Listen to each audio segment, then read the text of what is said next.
여러분 안녕하세요. 마재광입니다. 정치 논평 시작하겠습니다. 첫 번째 기사부터 한번 보겠습니다. 한덕수 국무총리 행안부 행정전산장애 근본 원인 규명 재발 대책을 마련을 해달라. 17일 날 정부 행정전산장애로 대국민 민원 서비스가 중단이 됐죠. 관련해서 오늘 행정안전부에 이번 사태의 근본적인 원인 규명과 함께 재발 방지 대책을 신속하게 마련해달라 이렇게 주문을 했다라고 하는 거죠. 국무회의를 주재를 했고요. 행정 서비스가 주말 복구 작업을 거쳐 다행히 현재는 정상 가동되고 있지만 이번 일을 통해 많은 숙제도 생겼다. 모든 공직자는 소관 업무와 관련해 예상되는 위험 요인을 점검하는 자세를 유지해달라 이렇게 주문을 했습니다. 한덕수 총리. 행안부 행정전산장애 17일인데 정부 전산에 장애가 발생을 해서 대국민 민원 서비스가 중단이 됐다. 이틀 정도 중단이 됐다가 주말 동안 복구를 한 상태인데 윤석열 대통령이 방미 중에 합동 TF를 즉각 가동시켜라 이렇게 특별 지시를 내렸다라는 거예요. 한덕수 총리는 대국민 사과까지 했습니다. 근데 이게 서류도 발급이 안 되고 세금도 납부가 안 되고 정부 입장에서는 사실 할 말은 없죠. 등초본조차 발급이 안 될 정도니까요.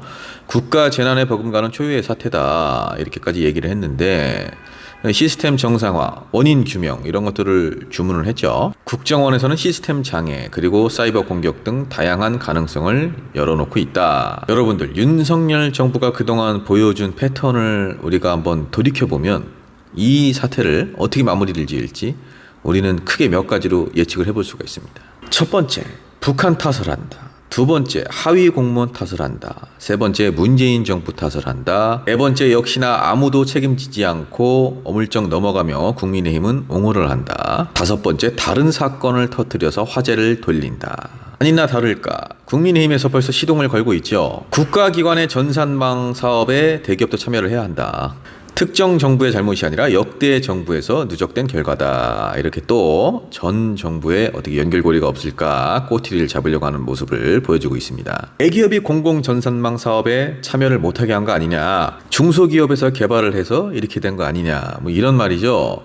대기업에서 전산망을 만들면 이런 일이 없고 중소기업에서 전산망을 만들면 이런 일이 벌어지는 겁니까? 이게 지금 중소기업을 육성해야 하는 정부와 집권 여당에서 나올 말입니까? 본인들의 잘못을 어떻게 수습을 하는지 기대는 안 하지만 그래도 한번 지켜보겠습니다. 다음 기사입니다. 예산안 포퓰리즘이다, 민생 외면이다, 신경전인데 국민의힘, 민주당이 다수 의석을 앞세워서 예산안을 일방 통과시키고 있다. 지역화폐 예산 7,054억 원, 청년 패스 예산 2,923억 원, 증액을 한 거 이런 것들이 이제 다 이재명 예산 아니냐, 포퓰리즘 예산이다 이렇게 비판을 하고 있는 거죠. R&D 예산 갖고도 말이 나오고 있습니다.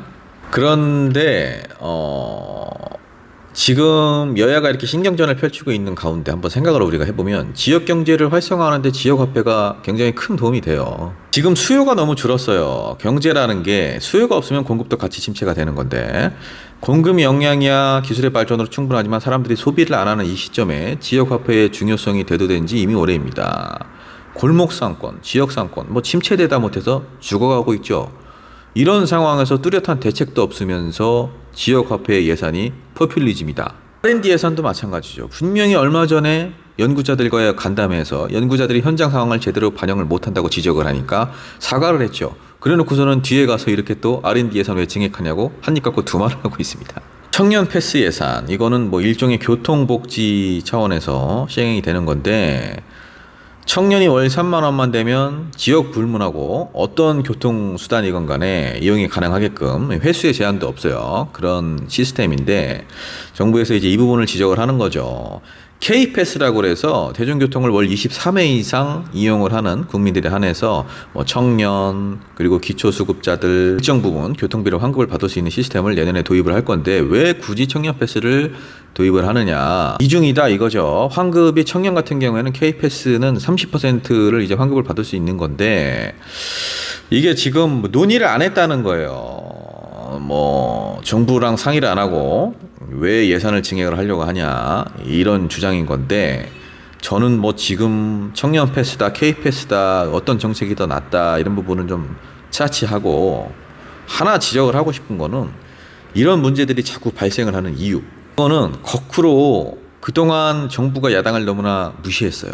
그리고 적어도 정권 초반에는 협치를 하려고 하는 그런 모습을 보이기 마련인데 정권 초반임에도 불구하고 그런 신용조차 내지 않았습니다. 노골적으로 적대 관계를 형성을 하니까 이렇게 지금 여야 간에 합이 안 맞는 거예요. 예산은 가뜩이나 민감한 영역인데 더더욱 이렇게 될 수밖에 없죠.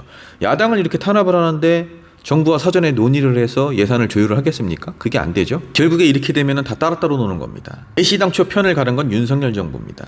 이념으로 편을 가르고 정당으로 편을 갈랐죠. 그리고 대통령에 당선이 되기 위해서 집권 여당이 되기 위해서 그렇게 남녀 갈라치기를 하고 20, 30대 남성들의 아주 가슴 깊은 곳에 있는 불만들을 끄집어내서 그걸 이용해서 정권을 어떻게 보면은 잡았다고 해도 과언이 아닌데 이제 와서 이렇게 청년층에 쓰는 예산을 아끼려고 하는 모습 참 굉장히 이중적이죠. 다음 기사입니다. 윤석열 대통령 런던 도착 3박 4일 영국 국빈 방문이 시작이 됐습니다. 어제 이제 현지 시각으로 런던에 도착을 하셨어요. 대통령께서 또 해외를 가네요. 이 내외 분이 같이 가신 건데 영국 왕실의 공식 환영식, 버킹엄 궁에서의 만찬, 영국 의회에서 연설. 참 여러분들 대한민국의 대통령인데 한국에서 연설하는 것보다 외국에서 연설하는 게 더 많습니다. 대한민국의 대통령인데 국내에서의 활동보다 국외에서의 활동이 더 도드라집니다. 이런 아이러니한 현상을 지금 우리가 목격을 하고 있는 거죠. 내일은 경제협력에 대해서 정상회담을 하시고 모레는 처칠 전쟁박물관을 가시고 대통령께서 뭐 굉장히 바쁘세요. 근데 제가 이렇게 지금 봤을 때는 대통령과 영부인 이 두 분이 굉장히 신이 난 상황입니다. 그동안 TV에서나 보던 윌리엄 왕세자비가 직접 영접 나와서 아차 행진까지 하고 적당히 외국 나가서 합의서 채택해서 돌아오면은 뭐 정부 관계자들, 국민의힘 관계자들 뭐 마치 큰 성과를 이룬 것 마냥 엄청난 국위 선행을 한 것 마냥 이렇게 아부하고 지켜 세워주고 이러니 신이 나서 외국을 자꾸 나가는 거 아니겠습니까? 국민 현실에 써가면서 국민들은 다가올 겨울에 어떻게 난방비를 해결을 해야 할지 지금 발을 동동 구르고 있는 판에 대통령 내외는 열심히 해외를 다니면서 만찬을 즐기고 있습니다. 이번에 영국과 타결한 다우닝 합의, 안보, 국방, 과학기술, 경제협력을 하자 과연 이 합의서가 윤석열 대통령 내외가 그리고 일행들이 영국까지 가서 사용한 이 세금보다 국민 혈세보다 더 큰 이익을 우리에게 가져다 줄지 한번 지켜보겠습니다. 무엇보다 이번 합의로 과학기술과 공급망까지 협력의 지평을 열었다 이렇게 자화자찬을 하고 있는데 국내 행정 전산망이나 좀 제대로 관리를 하세요. 우리 국민들은 이틀 동안 등초분도 제대로 못했습니다. 다음 기사입니다. 한동훈 출마설 여권 총선 시기에 빨라지나. 자, 이렇게 뭐 원희룡 장관, 박민식 장관 총선 출마 의사를 밝혔어요. 한동훈 장관도 출마를 하는 거 아니냐 이런 관측이 좀 나오고 있는데 대구에 방문을 했죠 지난주에. 그래서 총선이 국민 삶에 중요하다. 대구 시민을 존경해왔다. 갑자기 뜬금없이 법무부 장관이 법무부 장관의 업무와 지금 이 발언들이 도대체 무슨 상관이 있는 겁니까? 국민의힘에서는 뭐 중도 외연 확장성, 신선함, 수도권 어필 한 장관을 차출할 수밖에 없는 상황이다. 한동훈 장관이 근데 언제부터 이렇게 대구 시민들을 존경을 했습니까? 법무부 행사하기는 한데 뭐 대전도 가시고 울산도 가시고 글쎄요 마치 한동훈 장관 개인의 어떤 선거운동 같은 그런 느낌이랄까요. 그리고 국민의힘에서 언급한 것 뭐 중도 외연 확장성을 염두에 두어야 한다. 그러면 한동훈 장관이야말로 차출의 대상이 되면 안 되죠. 한동훈 장관이 어떻게 중도 외연을 확정할 수 있는 사람입니까? 노골적으로 이분은 우측에 계신 분이죠. 누가 봐도 대통령을 위해서 일을 한 사람인데 국민의힘 강성 지지층들에게는 환영을 받을지 몰라도 중도층들이 한동훈 장관을 환영을 하고 중도층을 겨냥을 해서 차출을 한다? 이런 명분은 너무나 허술한 명분이죠. 인류한 혁신위원장도 마찬가지예요. 한동훈 장관이 신선하고 좋다? 야, 혁신을 할 거면 혁신을 하시고 아부를 떨 거면 아부를 떠시고 하나만 정하세요. 이런 것들이 참 문제입니다.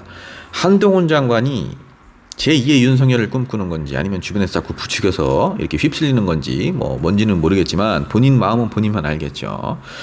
법무부 장관이라는 사람이 이 법무부 장관 자리를 국회로 들어가기 전에 거쳐가는 그런 어떤 교두보, 스타 정치인이 되기 위한 그런 활용의 어떤 소재 이런 걸로 생각을 했다라는 건데 이런 사람이 국회로 입성을 한다고 한들 신선하겠습니까? 구태 정치인 한 명 더 늘어나는 거죠. 그리고 정치를 하고 싶으시면은 뭐 솔직하게 얘기를 하시면 되지. 자꾸 애들러서 표현을 하고 마치 뭐 한 4선, 5선 한 것 같이 그런 정치인들이 보여주는 그런 화법을 사용을 하고 아내분까지 최근에는 언론에 노출을 시키고 뭐하러 그러는지 모르겠어요. 그냥 솔직담백하게 얘기를 하세요. 국민들 앞에 정치를 하고 싶다. 나는 법무부 장관은 그냥 거쳐가는 걸로 생각을 했다. 이렇게 솔직하게 얘기하는 게 더 오히려 먹히지 않겠습니까? 자, 여러분 정치 논평 여기까지입니다. 마재강TV 좋아요, 구독 부탁드립니다.